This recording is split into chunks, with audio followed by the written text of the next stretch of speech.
राजा कृष्णदेवराय अक्सर वेश बदलकर अपनी प्रजा के हालात जानने निकलते थे। वह सड़कों पर घूमते थे। एक रात जब वह अमृत मेला में घूमते हुए राज्य के चक्कर लगा रहे थे, उन्होंने देखा कि एक युवा लकड़हारा एक पेड़ पर चढ़ रहा है। उसकी आंखों में जीवन की आशा और मेहनत की चमक थी। लेकिन तभी अचानक एक भयंकर भालू उस पेड़ पर चढ़ने लगा। राजा ने आश्चर्य से देखा कि भालू कैसे उस पेड़ पर चढ़ रहा है, क्योंकि यह आमतौर पर भालू की आदत नहीं होती। युवा लकड़हारे ने जब भालू को देखा तो उसकी धड़कनें तेज हो गईं। डर के मारे उसने पेड़ की शाखा छोड़ दी और सीधे धरती पर गिर पड़ा। उसकी जान चली गई। वहीं भालू ने पेड़ से नीचे उतरते ही अपनी असली पहचान बदल ली और एक खूबसूरत लड़की का रूप धारण कर लिया। राजा कृष्णदेवराय दूर से यह नजारा देख रहे थे। उनका मन जिज्ञासा से भर गया। वह सोचने लगे, यह लड़की अब क्या करेगी। कुछ ही समय बाद राजा के 2 सैनिक जो रात की गश्त पर थे वहां पहुंचे। संयोगवश वे असली भाई थे। छोटे भाई की नजर जब उस खूबसूरत लड़की पर पड़ी तो उसने बड़े भाई से कहा, भाई देखो कितनी सुंदर लड़की बैठी है, मुझे तो शादी करनी है। बड़े भाई ने कहा, नहीं, जब तक मैं हूं तुम उससे शादी नहीं कर सकते, मुझे पहले उसका हाथ मांगना चाहिए। छोटे भाई ने तुरंत विरोध किया, मैंने उसे पहले देखा है, इसलिए मैं उससे शादी करूंगा। दोनों भाइयों के बीच बहस बढ़ गई। अंततः बड़े भाई ने सुझाव दिया, हम क्यों ना उससे पूछें, जो भी उसे पसंद आएगा वह उससे शादी कर लेगा। जब दोनों भाई उस खूबसूरत लड़की के पास पहुंचे, बड़े भाई ने पूछा, हे सुंदरी, तुम कौन हो और यहां क्या कर रही हो। लड़की ने जवाब दिया, मैं पास के गांव में रहती हूं और अपने पति की खोज में इस जंगल में घूम रही हूं। छोटे भाई ने पूछा, तुम्हारा पति कहां है, अगर तुम चाहती हो तो हम तुम्हारी मदद कर सकते हैं। लड़की ने मुस्कुराते हुए कहा, मैं अभी अविवाहित हूं और एक योग्य व्यक्ति की खोज में हूं। छोटे भाई ने गर्व से कहा, हम दोनों भाई अभी अविवाहित हैं, तुम चाहो तो किसी एक से शादी कर सकती हो। लड़की ने एक शर्त रखी, मैं उससे ही शादी करूंगी जो तुम दोनों में से सबसे बहादुर और शक्तिशाली होगा। यह सुनकर दोनों भाइयों में लड़ाई शुरू हो गई। अपनी बहादुरी साबित करने के लिए उन्होंने अपनी तलवारें निकाली और एक दूसरे को घातक चोटें पहुंचाईं। अंततः दोनों भाइयों ने एक दूसरे को मार डाला। लड़की ने खौफनाक तरीके से हंसते हुए एक दिशा में चलना शुरू किया। राजा कृष्णदेवराय जो दूर से यह सब देख रहे थे, एक कदम और बढ़ते हुए उस लड़की का पीछा करने लगे। लेकिन इस घटना ने उनकी सोचने की शक्ति को जकड़ लिया। सूरज की किरणें धीरे धीरे चमकने लगी, पर राजा कृष्णदेवराय अपनी भूख और प्यास को भूल चुके थे। उनकी जिज्ञासा उस रहस्यमयी लड़की के बारे में जानने की थी। लगभग 200 कदम चलने के बाद राजा कृष्णदेवराय की आंखें फिर से चौंधी आ गईं। अब उस खूबसूरत लड़की ने अपना रूप बदलकर एक जहरीले नाग का रूप धारण कर लिया। वह नाग तेजी से आगे बढ़ा। नाग ने एक नदी के किनारे पहुंचकर कुछ क्षण रुका और फिर अचानक नदी में कूद गया। राजा कृष्णदेवराय उस किनारे पर खड़े होकर यह सब देख रहे थे। थोड़ी ही देर में नाग ने एक नाव पर छलांग लगा दी, जिसमें लगभग 20 से 25 लोग सवार थे। जैसे ही नाग ने नाव में प्रवेश किया, वहां अफरा तफरी मच गई। लोग अपनी जान बचाने के लिए नदी में कूद पड़े। जो तैरना जानते थे वे तैर कर किनारे तक पहुंच गए और जो नहीं जानते थे वे डूबकर मर गए। कुछ समय बाद नाग फिर से नदी से बाहर आया और नदी के किनारे चलने लगा। राजा कृष्णदेवराय ने उस नाग का पीछा करना जारी रखा। कुछ दूर जाने के बाद राजा कृष्णदेवराय ने फिर से देखा कि वह नाग एक वृद्ध ब्राह्मण के रूप में बदल गया है। राजा ने सोचा, अब यह सही समय है इस रहस्यमय प्राणी से जानकारी प्राप्त करने का। राजा कृष्णदेवराय तेज कदमों से उस ब्राह्मण के पास पहुंचे और हाथ जोड़कर नमस्कार किया। वृद्ध ब्राह्मण ने भी हाथ उठाकर अभिवादन स्वीकार किया और आशीर्वाद दिया। राजा कृष्णदेवराय ने वृद्ध ब्राह्मण से पूछा, हे ब्राह्मण देव, तुम कौन हो। ब्राह्मण ने निराशा से कहा, क्या तुम नहीं देख सकते, मैं एक ब्राह्मण हूं। राजा ने फिर से कहा, तुम झूठ बोल रहे हो, तुम ब्राह्मण नहीं हो, है ना। ब्राह्मण ने चिढ़ते हुए कहा, फिर तुम मुझे बताओ मैं कौन हूं। राजा ने कहा, तुम वह नहीं हो जो तुम दिखते हो।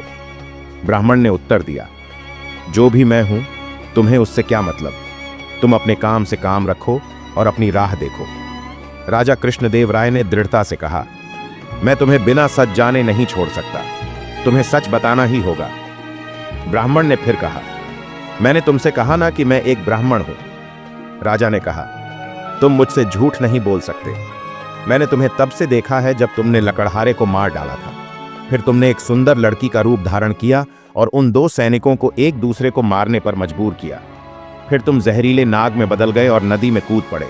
तुमने नाव पर सवार लोगों में अफरा तफरी मचाई। अब तुम एक वृद्ध ब्राह्मण के रूप में हो। सच सच बताओ, तुम कौन हो? राजा कृष्णदेवराय की बातें सुनकर ब्राह्मण ने कहा, अगर मैं नहीं बताऊं तो तुम क्या करोगे? राजा ने अपनी तलवार निकालते हुए कहा, तब तैयार हो जाओ मरने के लिए। तुम्हें नहीं पता कि यह कृष्णदेवराय की नगरी है। तुम इतने लोगों की जान लेकर इस पवित्र राजा के राज्य में जीवित नहीं रह सकते। अब सच्चाई बताओ। ब्राह्मण ने राजा की इस प्रशंसा पर जोर से हंसते हुए कहा, मुझे पता है कि यह शहर सम्राट कृष्णदेवराय का है और तुम वही विश्व प्रसिद्ध सम्राट हो। फिर भी एक बात जान लो, तुम मुझे नहीं मार सकते। एक दिन आएगा जब मैं तुम्हें मरने पर मजबूर कर दूंगा। राजा कृष्णदेवराय उसकी बातों को सोचने लगे। जो इस भेष में भी मुझे पहचानता है वह साधारण व्यक्ति नहीं हो सकता। फिर उन्होंने थोड़ी विनम्रता दिखाई और कहा, अब जब तुमने मुझे पहचान लिया है, कृपया मुझे बताओ कि तुम सच में कौन हो। ब्राह्मण ने कहा, तुम एक राजा हो और राजहट पर अड़े हुए हो, इसलिए मुझे तुम्हें सारी बातें बतानी पड़ेगी। मगर तुम मेरी बातों में विश्वास नहीं करोगे, इसलिए सबसे पहले मुझे तुम्हें बताना होगा कि मैं कौन हूं। तो हे राजा, ब्राह्मण ने कहना शुरू किया, अब ध्यान से सुनो कि मैं कौन हूं और तुम्हारी राजधानी में क्यों आया हूं। मेरा नाम काल है।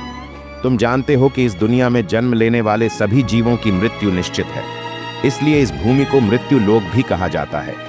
जब कोई जीव मां के गर्भ में आता है तो सब कुछ बनने के बाद आत्मा उसमें प्रवेश करती है और जीवन जागृत होता है। इसी समय उसके मृत्यु का समय, स्थान और परिस्थितियां भी सृष्टिकर्ता द्वारा निर्धारित की जाती हैं।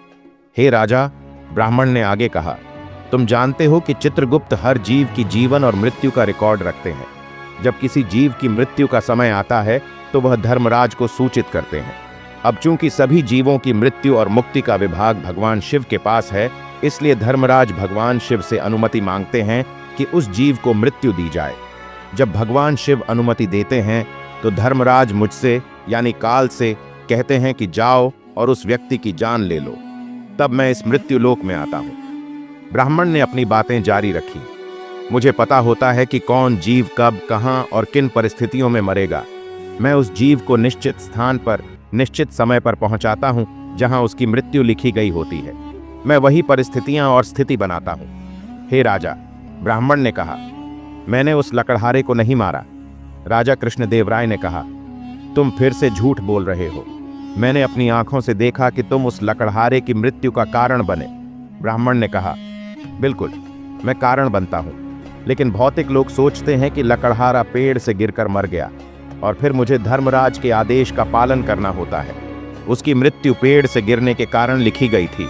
कृपया जाने से पहले मेरा एक और सवाल का जवाब दें। काल ने कहा, पूछो, जो भी पूछना है जल्दी पूछो, क्योंकि मेरे पास यहां रहने का ज्यादा समय नहीं है। राजा ने पूछा, कृपया बताएं, कब और कहां और कैसे मेरी मृत्यु होगी? कालदेव ने उत्तर दिया, हे राजेंद्र, मैं तुम्हें बता सकता हूं कि तुम कहां और कैसे मरोगे, लेकिन कब मरोगे यह नहीं बता सकता। राजा कृष्णदेवराय ने आश्चर्य से पूछा, हे कालदेव, मृत्यु का समय बताने में तुम्हारी क्या आपत्ति है? काल ने गंभीरता से कहा, हे राजा, अगर मैं तुम्हें समय पहले से बता दूं तो तुम इसी पल से चिंता करने लगोगे, और तुम जानते हो चिंता चिता के समान होती है। अभी तुम्हें अपने शासन में कई शुभ कार्य करने हैं और लोगों के कल्याण के लिए महान कार्य करने हैं। राजा कृष्णदेवराय ने संतोष से कहा, ठीक है, अगर समय नहीं बता सकते तो कम से कम मुझे बताएं कि मैं कहां और कैसे मर जाऊंगा। काल ने कहा, सुनो राजन, तुम्हारी मृत्यु तुम्हारे अपने महल में सीढ़ियों से फिसलकर होगी। यह सुनकर राजा कृष्णदेवराय की आंखें चौड़ी हो गईं। काल ने अपनी बात कहकर तेजी से एक दिशा में चलना शुरू किया और कुछ दूरी पर वह अदृश्य हो गया। अब तक सूर्यदेव भी अस्त हो चुके थे और चारों ओर अंधेरा छा गया था। राजा कृष्णदेवराय अब शारीरिक और मानसिक रूप से थक चुके थे। अपने मन में गहरी सोच के साथ उन्होंने तेज कदमों से अपने महल की ओर बढ़ना शुरू किया। आज की कहानी ने हमें एक गहरे सत्य से अवगत कराया कि काल किसी का इंतजार नहीं करता।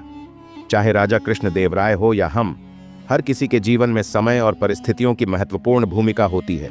इसलिए जीवन को संजीवनी की तरह जिएं और हर पल का सम्मान करें। अगर आपको हमारी यह कहानी पसंद आई हो तो कृपया वीडियो को लाइक करें, अपने विचार कमेंट में शेयर करें और हमारे चैनल को सब्सक्राइब करना न भूलें। याद रखें, हर दिन एक नया अवसर है, इसे बेकार मत जाने दें। आपका धन्यवाद और अगले वीडियो में फिर मिलेंगे। धन्यवाद।